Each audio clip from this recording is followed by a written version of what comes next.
En alguna manera, continuando un poco el mensaje del viernes pasado respecto a cómo estamos con nuestra oración diaria, ¿no? Cómo estamos en nuestra comunión y relación personal con el Señor. En alguna manera, siguiendo un poco esa línea, en esta mañana he titulado ¿Qué estamos esperando? Y el mensaje, por supuesto, va directamente al tema de la esperanza en tiempos tan difíciles como lo que venimos mencionando y compartiendo, y de lo cual hemos leído también al principio las Escrituras. Nos refieren a tiempos difíciles, pero con la convicción de aquellos que creemos en Cristo Jesús, de que nada nos podrá separar de ese amor, ni aun siquiera la misma muerte. Así que quiero compartir con ustedes. El pasaje de esta mañana estará en Romanos capítulo 8, los versículos 24 al 26, donde Pablo nos define lo que el Señor nos quiere enseñar en esta mañana. Romanos 8, 24 en adelante dice: porque en esperanza fuimos salvos, pero la esperanza que se ve no es esperanza, porque lo que alguno ve, ¿para qué esperarlo?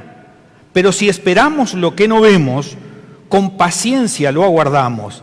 Y de igual manera el Espíritu nos ayuda en nuestra debilidad, porque no sabemos cómo orar como debiéramos o como conviene, pero el Espíritu mismo intercede por nosotros con gemidos indecibles. Cierre sus ojos, por favor. Meditemos unos segundos en su palabra. Y pidámosle al Señor que hable a nuestros corazones y a nuestras mentes en esta mañana.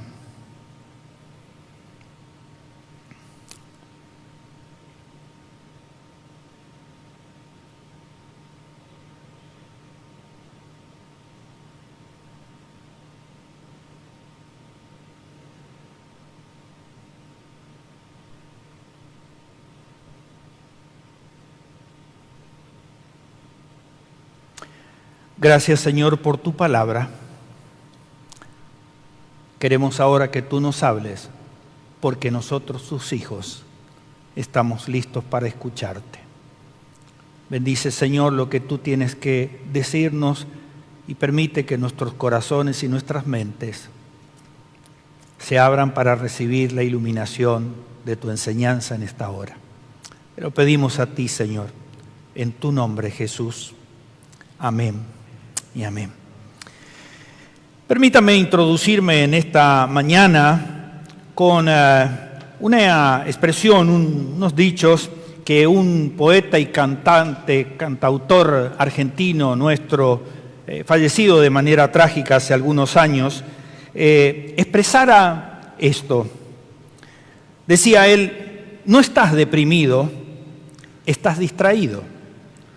¿Por qué crees que perdiste algo de lo que es imposible? Porque nada es tuyo, todo te fue dado. No hiciste ni un solo cabello de tu cabeza, por lo tanto, no puedes ser dueño de nada. Además, la vida no te quita cosas, sino te libera de ellas. Te alivia para que vueles más alto, para que alcances la plenitud. De la cuna a la tumba es una escuela. Y lo que llamas problemas simplemente son lecciones. No perdiste a nadie. El que murió simplemente se nos adelantó porque hacia allá vamos todos. Además, lo mejor de eso es el amor que sigue vivo en tu corazón. Esto decía un viejo y conocido cantante nuestro, se llamaba Facundo Cabral y falleció trágicamente hace algunos años. Siguiendo esta línea, hace algunos años, por circunstancias que me pasaron en la vida, coloqué en el perfil de mi Facebook esta expresión que permanece hasta el día de hoy. Nunca se olvida al ser que se ha amado, solo se aprende a vivir sin ello. Y algunas veces, en esto de esperanza y desesperanza, tiene que ver con esas cosas de la vida cotidiana, del andar de cada día, de lo que nos pasa hoy en este tiempo difícil, por lo que hemos mencionado a lo largo de esta mañana en este culto, que tiene que ver con la pandemia y con los momentos tristes, trágicos y difíciles que vivimos. Ahora, como cristiano y a la luz del párrafo de las Escrituras que hemos abierto, la palabra esperanza y el concepto que esta palabra implica está en alguna manera en este tiempo como devaluado en función de lo que hoy se menciona y se dice como la palabra relativismo, o sea, aquello que no importa lo que tú creas, yo creo diferente, no importa el color con que lo mires, el color es diferente, o sea, donde las cosas absolutas se han ido desapareciendo en alguna manera. Pareciera ser de que en este tiempo las comparaciones nuestras tienen que ver con la medida de lo que es otro, y en alguna manera esa medición, esa vara que usamos de medida, normalmente o casi siempre no es la correcta. Al compararnos con otros, nosotros limitamos nuestra propia estatura y nos privamos de crecimiento sin límite. Debido a eso, tal vez el apóstol Pablo en este texto bíblico nos ayuda en esta reflexión. Dice que esa esperanza que se ve, eso que cada día anda a nuestro alrededor, pero que en definitiva, dice él, no es esperanza. Es evidente que el apóstol Pablo al escribir este texto veía el estado del mundo, la situación donde él estaba viviendo en ese tiempo, de una condición muy deteriorada en cuanto a todo tipo de situaciones de corrupción, de depravación, de cosas que él veía en ese tiempo y que le causaban una profunda tristeza. Ahora, en medio de ese contexto, en este mismo capítulo 8, Pablo hace mención, 2 versículos anteriores, respecto al centro y a la convicción de los hijos de Dios, los cristianos. Dice Pablo en 8, 22 y 23, porque sabemos que toda la creación gime a una, y a una está con dolores de parto hasta ahora. Y no solo ella, sino que también nosotros mismos, que tenemos las primicias del Espíritu. Nosotros también gemimos dentro de nosotros mismos, esperando la adopción y la redención de nuestros cuerpos. O sea, en alguna manera Pablo dice, nosotros vivimos también dentro de este mundo, no somos una isla, somos parte de esto. Y lo que ocurre también nos ocurre a nosotros. Pero hay, dice, una diferencia de que nuestra esperanza no está centrada en las cosas que ocurren aquí, sino en una visión mucho más amplia que tiene que ver con lo que estamos esperando. Dice, nosotros también gemimos, pero esperamos la adopción, la redención de nuestros cuerpos. O sea, la visión de Pablo siempre va hacia lo eternal. Sin embargo, en medio de las circunstancias en que vivimos, Pablo propone que la esperanza debe ser lo central en la vida del cristiano. Las expectativas de vida de un cristiano siempre son las esperanzas, nunca es la desesperación. El cristiano debe aguardar no la muerte o la nada misma, como dicen algunos, sino la vida eterna. Y cuando proyectamos nuestra vida en ese sentido, entonces comprendemos realmente que nuestro paso por aquí es simplemente un tiempo, un peregrinar, como la Escritura lo menciona, pero que hay una vida mucho más beneficiosa al final de ese camino. Pablo se refiere a las aflicciones de su tiempo, que bien podrían ser el tiempo presente, pues dice de la siguiente manera en el versículo 18 de este capítulo, pues considero que los sufrimientos de este tiempo presente no son dignos de ser comparados con la gloria que nos ha de ser revelada.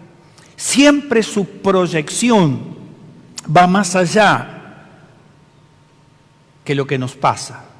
Por eso mencionaba el texto del principio, un texto central, donde Pablo habla de las cosas que pudieran llegar a considerar como problemas o como separaciones, pero que finalmente no serán así. Dice, no hay nada absolutamente que nos pueda separar. Pablo está viendo la realidad moral y espiritual en que vivía en el mundo en que él estaba, el mundo greco-romano de ese momento. No estaba exento de contrariedades, de graves persecuciones, de corrupción que había en ese tiempo, como tal vez sea muy parecido a los tiempos que vivimos. O sea, salvando la distancia, nosotros podríamos hacer un ejercicio con respecto a la vivencia de este tiempo y hacernos ciertas preguntas que deberían ser respondidas por la misma palabra de Dios y por el conocimiento que nosotros tenemos de Él con nuestra relación. ¿Cómo estamos viviendo en la actualidad? ¿Cómo estamos transitando este tiempo de pandemia? ¿Cómo realmente nos centramos y nos concentramos en qué es lo que el Señor quiere para nosotros en este tiempo? ¿Cuál es la esperanza que se ve en este presente en el cual estamos? En esta situación nos encontramos los que somos los hijos de Dios, los considerados cristianos, viviendo en medio de eso. Y sobre eso Pablo plantea este tema de la esperanza, la que se ve, la que palpamos todos los días, en la que ponemos muchas veces toda nuestra fuerza, nuestro conocimiento, y en aquella, dice, que pareciera que no se ve, pero que realmente es la que nos sustenta y nos sustentará hasta el final de nuestros días. Dos cosas, permítanme decir en esta mañana. Uno es, esto es lo que se ve hoy, o sea, esta es la esperanza de hoy. Pablo dice, porque lo que alguno ve, si ya lo estás viendo, ¿para qué esperarlo? Al finalizar este mensaje, o sea, cuando terminemos esta reflexión, vamos a participar de los símbolos de la Cena del Señor, la conmemoración, el recordar. Y es uno de los símbolos más caros en cuanto a lo que costó para nuestro Señor su propia vida, para que nosotros tuviéramos vida y vida en abundancia. ¿Y por qué llamo la atención a lo que vamos a celebrar al cierre de este mensaje? Porque en este tiempo donde estamos viviendo una especie de culto relativista, donde a veces lo que ocupa el lugar no es lo trascendental, no es lo central, sino lo periférico, lo que pasa, lo que acontece. Y este hecho muchas veces queda relegado y muchas veces no le damos ni la trascendencia, ni el respeto, ni la seriedad de la cual deberíamos dedicarle. Debemos recordar que este acto revela nuestra salvación, de que nosotros estábamos muertos, dice la Escritura, en nuestros delitos y pecados, y por la gracia de Dios entregó a su Hijo Jesucristo, murió en la cruz, derramó su sangre, y por Él tenemos vida, y tenemos vida en abundancia. Y eso significa, por eso que es central en la vida de nosotros, los cristianos. Pero seguimos con la pregunta, ¿qué es lo que vemos hoy? Creo que estamos llegando a un punto muy alto de un cristianismo fácil, rechazando todo tipo de sufrimiento y de sacrificio, como que la vida siempre tiene que ser perfecta, exitosa, sin fallas ni fracaso. Y déjeme decirle que eso no fue lo que dijo nuestro Señor. El Señor Jesús allí en Juan 16:33 dice, les he dicho todo lo anterior para que en mí tengan paz. Aquí en el mundo tendrán muchas pruebas y tristeza, pero anímense porque yo he vencido al mundo. O sea, tanto el mensaje de Pablo como el mensaje central del Señor Jesucristo es, lo que en esta vida acontezca es parte de lo que viviremos aún siendo hijos de Dios. No es algo que es para el otro y no es para mí. Cuando Jesús está mencionando esta expresión, era hablando de la persecución y de las cosas que vendrían, a causa tal vez de creer en el Hijo de Dios. Ahora Jesús nos asegura y nos reafirma, dice, la esperanza que ustedes tienen es que yo he vencido al mundo, yo he resucitado, por eso celebramos. No porque Jesús está muerto, celebramos porque la victoria en la cruz fue que Él resucitó y por esa resurrección nosotros tenemos vida. Y en referencia a eso es que Jesús menciona esto. Estamos viviendo, lamentablemente, en un mundo que se rompe en 1000 pedazos cada día. La propuesta social de estos tiempos no es más familia. Fíjese cómo se va desgranando y destruyendo y repartiendo todo lo que tiene que ver con familia. La base fundamental de la sociedad establecida en el principio, allí en el Génesis, en el capítulo 3. Eso es el plan y el propósito de Dios.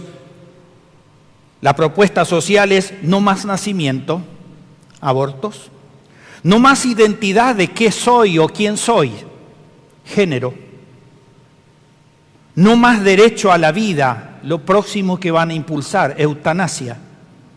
Y así podemos mencionar. Ahora la pregunta es si nosotros los cristianos vamos a marchar al son del reloj de la sociedad que propone y plantea lo que considera que son los grandes cambios sociales, o si nosotros nos vamos a concentrar en la esperanza que es eterna, en la esperanza que nos lleva a considerar que aunque nos llegue aún la misma muerte, que será el tránsito, como decía el poeta, de la cuna hasta la tumba simplemente es un tránsito y hacia allá vamos todos. Y ocurriere lo que ocurriere, la pregunta es si seguiremos creyendo. Lamentablemente muchos cristianos estamos viviendo en una burbuja de comodidad, aislados muchas veces de la realidad. Solo reaccionamos cuando algo sucede y nos toca directamente a nosotros. Ahora que hay burbuja para todo, para la escuela, para el fútbol, para cuántas cosas, pareciera ser que nosotros los cristianos también nos hemos metido en una, donde tratamos de esquivar el sufrimiento, el sacrificio, el compromiso, la responsabilidad, y solo esperamos bienestar y salud. Si somos sinceros y evaluamos nuestras vidas a la luz del tiempo que le dedicamos a la lectura de la palabra y a la oración, temas que han sido centrales el día viernes y que siguen siendo centrales en el día de hoy, si somos sinceros en la evaluación, preguntémonos cuánto de ese porcentaje de lectura solamente o de oración solamente está buscando la gratificación o la bendición y no estamos considerando con toda seriedad aquel precio que hay que pagar por mantenerse firme y sólidos en la fe. Estamos siempre esperando una salida que sea satisfactoria y buena. Aquí es donde debemos considerar si Dios, al permitir algo malo o algo que nosotros consideramos que no es bueno para nuestras vidas, no es la perfecta y buena voluntad que Dios nos ha otorgado. Creo que cada vez estamos más emocionales y nos está costando considerarnos cada vez más espirituales y sostener, aún a pesar de las circunstancias. Renegamos, nos enojamos con Dios. ¿Por qué permite que me pase lo que me pase?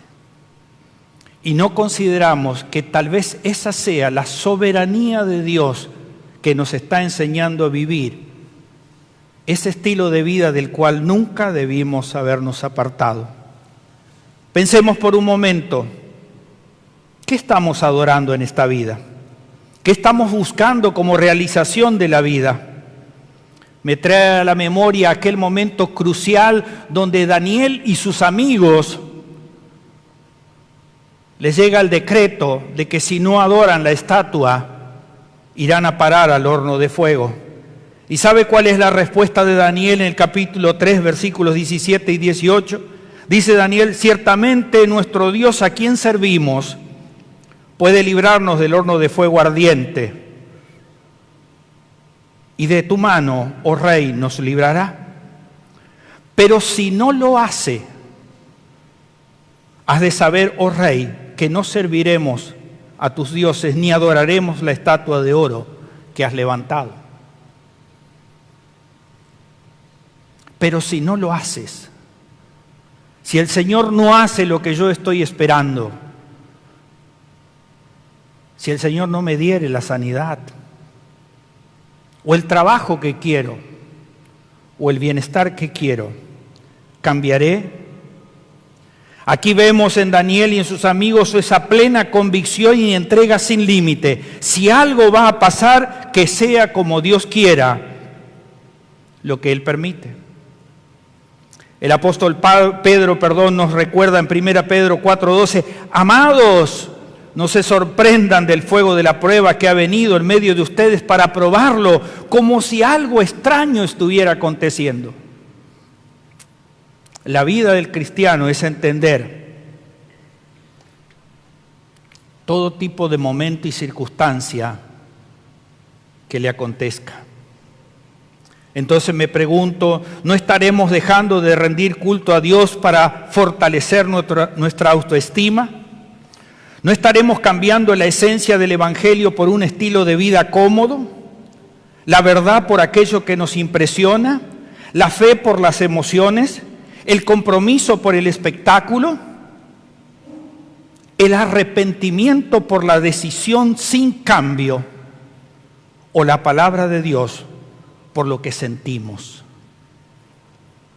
¿A dónde nos conduce tal comportamiento?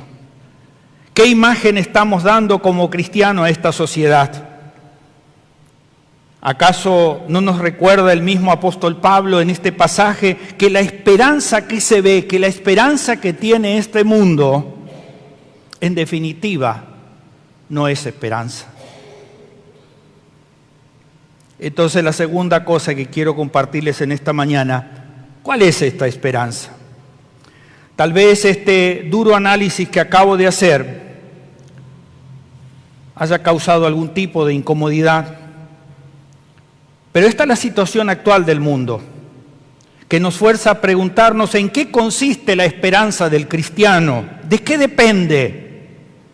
Y la esperanza que nos refiere el Nuevo Testamento brota de la persona misma de Jesús, del hecho de su resurrección. Porque Jesús resucitó, tenemos esperanza. Porque si no resucitó, entonces debemos acordarnos de lo que Pablo mismo nos dice en 1 Corintios 15, 19. Pues si hemos esperado en Cristo para esta vida solamente, somos de todos los hombres los más dignos de lástima. ¿Qué es lo que estamos esperando? Sin embargo, lo cierto es que Jesús resucitó y que podemos tener esperanza en Él y que al final de nuestra vida y de las cosas de esta vida, aunque no sean conforme a nosotros, no será nuestra voluntad, sino será la voluntad de Dios. Esto implica que nuestra obediencia debe ser sincera a Él. Nuestra responsabilidad como cristianos, nuestro esfuerzo por cumplir la voluntad de Dios, de buscarla y cumplirla, dará su resultado a su tiempo. A pesar de las crisis espirituales por las que atraviesa el mundo cristiano hoy, estamos seguros que el Evangelio no desaparecerá de la tierra. ¿Sabe que hay algunos que lo dicen así? Creen que esto finalmente va a desaparecer. Déjeme decirle que lo que va a desaparecer serán los actos religiosos, lo que no tiene esencia espiritual, lo que no tiene como centro a Dios mismo, sino al hombre. Pero piensen en los casi 116 años de esta iglesia, los avatares por las cuales ha pasado, y aquí está. Gracias a que Dios, la cabeza, a través de Jesucristo la sostiene, y de la fidelidad de hermanos y hermanas que ya se han mantenido como columna y baluarte de la verdad, como dice Pablo en Efesios, la iglesia sigue estando de pie y abierta. La fe ha sostenido a la iglesia durante los últimos 20 siglos, pasando de una cultura a otra, de una política a otra, pero se ha mantenido firme a pesar de todo, porque es el Señor quien la sostiene y los fieles que guardan su palabra. Aún cuando en este tiempo vemos a ciertos líderes cristianos luchando causas políticas o sociales, creyendo que ese es el camino que la iglesia debe tomar. Permítame decirle que yo estoy convencido que ese no es el camino. Si no, miremos a la mayor denominación religiosa de este tiempo, que ha hecho eso toda la vida y nada ha cambiado. Solo se ha desprestigiado a sí misma y las cosas siguieron su curso. La iglesia debe entender de que Dios no ha llamado a su pueblo a salir al mundo simplemente para librar guerras culturales o políticas. No estamos destinados a ganar un tiempo temporal, una carrera temporal, con una fuerza invasora que es este mundo, solamente porque intentamos ver si alguien conoce a Dios. No ese es el camino. Debemos entender que el cambio cultural o político no acelera el crecimiento del reino, pero tampoco lo detiene ni lo puede impedir, porque eso es voluntad de Dios. ¿Sabe por qué? Porque los hombres pasan. Grandes hombres de Dios han pasado. Y algunos no tan buenos también han pasado. Grandes políticos en la historia han pasado. Y muchos malos también. ¿Sabe por qué? Porque finalmente pasa lo que Isaías dice en 48. La hierba se seca, la flor se marchita, pero la palabra de nuestro Dios permanece para siempre. Y de eso es lo que tenemos que ser conscientes. Entonces, ¿cuál es la esperanza que no se ve? Miremos lo que dice la profecía de Isaías, proyectando al Hijo de Dios, nuestro Señor Jesucristo. Isaías 11:1 dice, saldrá una vara del tronco de Isaí, un vástago que retoñará de sus raíces. Una versión más moderna dice, y brotará un retoño del trono de Isaí y un vástago de sus raíces dará fruto. ¿Sabe quién era Isaí? El padre de David. ¿Sabe qué hacía Isaí? Cuidaba ovejas y era agricultor en un pueblo muy pequeño llamado Belén. ¿Qué quiero decirle con esto? De que en el proyecto de Dios, en el plan de Dios,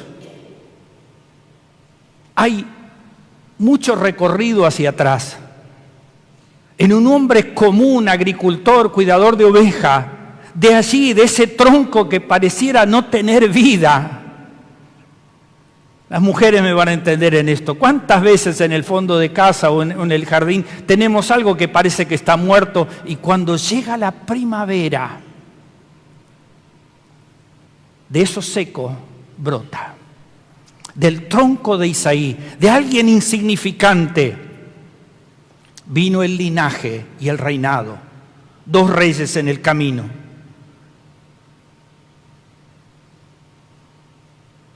Y un padre adoptivo como José, carpintero. Pero de allí el linaje continuó. Y eso es lo que debemos entender. Dios muchas veces, para llevar adelante su plan redentor, no recurre a poderosos, a fuertes o a omnipotentes. Pablo dice que Dios eligió aquello, sino que Dios escogió lo necio del mundo para avergonzar a lo sabio. Dios ha escogido lo débil del mundo para avergonzar a lo fuerte. Allí en 1 Corintios 1:27. Dios ejerce su poder para cambiar toda circunstancia según su perfecta voluntad para este mundo perdido. El mismo Isaías en el capítulo 10, versículos 33 y 34, lo ve de esta manera. Dice así: miren, el Señor Todopoderoso, desgaja las ramas con fuerza increíble. Los árboles más altos son talados, los más elevados son abatidos. Derriba con su hacha la espesura del bosque y el esplendor del Líbano se viene abajo. O sea, lo que está diciendo es que nada de lo que vemos nos llame la atención por esplendoroso o no esplendoroso. Dice, no tiene ningún sustento. Todo eso pasará. La flor se marchita y se seca, pero la palabra del Señor permanece para siempre. A la luz de los acontecimientos, creo que estamos llegando al punto de una nueva reforma de la iglesia, un renuevo en su esencia, un avivamiento que la transforme en una iglesia viva nuevamente. Parafraseando al apóstol Pedro en su primera carta, capítulo 1, versículo 3, dice: bendito el Dios y Padre de nuestro Señor Jesucristo, que según su gran misericordia, escuche esto, nos hizo renacer para una esperanza viva por la resurrección de Jesucristo de los muertos. ¿Qué estamos esperando? Todo avivamiento comenzó con el conocimiento y la búsqueda de la palabra de Dios y la oración. No hay nada diferente. La historia lo demuestra. Pentecostés, lo primero, dice que estaban juntos y unánimes orando, y así vino el Espíritu Santo. Permítame concluir en esta mañana. La esperanza no solo llega a nuestras vidas a través del estudio y la meditación de la palabra de Dios y del orar la palabra de Dios. Para eso permite Dios que también el Espíritu Santo de Dios nos guíe. Termina Pablo diciendo: y de igual manera el Espíritu nos ayuda en nuestras debilidades, porque no sabemos cómo orar como debiéramos, pero el Espíritu intercede por nosotros con gemidos indecibles. Dos razones tiene que ver aquí. El Espíritu conoce nuestras debilidades, nuestra flaqueza. Nosotros no la sabemos, nosotros no sabemos el futuro, pero Él sí lo sabe. Nosotros no sabemos cómo pedir como conviene, pero Él sí lo sabe. Por eso es que nos convoca a que realmente nos centremos en buscar a Dios a través de su palabra y la relación con la oración. Le dejo y me dejo como tarea para este día en la meditación de dos versículos finales. Dice Pablo en 2 Corintios 4, 17 y 18: pues esta aflicción leve y pasajera nos produce un eterno peso de gloria que sobrepasa toda comparación, al no poner nuestra vista en las cosas que se ven, sino en las que no se ven, porque las cosas que se ven son temporales, pero las que no se ven son eternas. Padre Celestial, te damos gracias en esta mañana por tu palabra. Muchas veces, Señor, no entendemos exactamente lo que acontece a nuestro alrededor. Pero tu palabra nos dice que confiemos, que tengamos esperanza en la esperanza que no se ve, porque trae un eterno peso de gloria. Que pasaremos por tiempos difíciles como los que estamos pasando, pero la historia demuestra que esos tiempos siempre estuvieron. Y como cristianos debemos siempre pensar en el final, en la vida eterna. Y que este tiempo por el cual pasamos, sea lo que sea, nada, absolutamente nada, nos pueda separar del amor de Dios que es en Cristo Jesús.